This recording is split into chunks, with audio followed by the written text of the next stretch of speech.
New tonight, after the Hawaiian flag was banned in a Leeward Oahu community, lawmakers want to stop that from happening again. Our A'ali'i Duklo tells us about their proposal.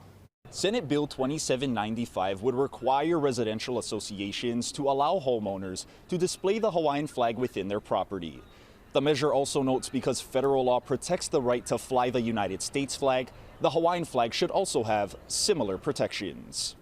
The flag stands for much more than just the state of Hawaii. There's a storied history behind Ka Hae Hawaii, the Hawaiian flag. UH Manoa professor Kaipulau Makani Olono Keala says Kamehameha Ekahi, the first, created the banner in 1816 to protect the then Kingdom of Hawaii so the islands could trade sandalwood internationally. It has its roots in the people who made Hawaii, Hawaii first. And that's what the flag is about. The red, white, and blue banner included the Union Jack, representing the close political ties between Hawaii and Great Britain. Today represents the resilience of the Hawaiian people and the resilience of the vision of what is Hawaii.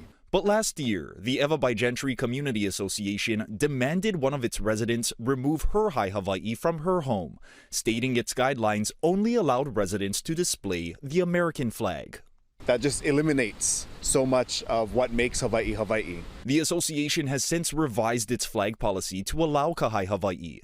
We're waiting for comment from the group on SB 2795. Meantime, Native Hawaiians are applauding the proposed protection for the Hawaiian flag, especially as this month is Mahina Olelo Hawaii, Hawaiian Language Month. I think of a Olelo no Eo from my old new pepa that says, He hai ho'ailona keia no ka holomua ka maluhia, ka lokahi a me ke aloha. That translates to, the flag is a symbol of progress, of peace, of unity, and of aloha. I think that is a reflection of our people, a reflection of our values that we try to perpetuate from our kupuna that were instilled to us from our kupuna and how we carried it on to today. The Senate Committee on Hawaiian Affairs advanced the bill earlier this month and referred it to the Ways and Means Committee. A'ali'i Duklo, Hawaii News Now.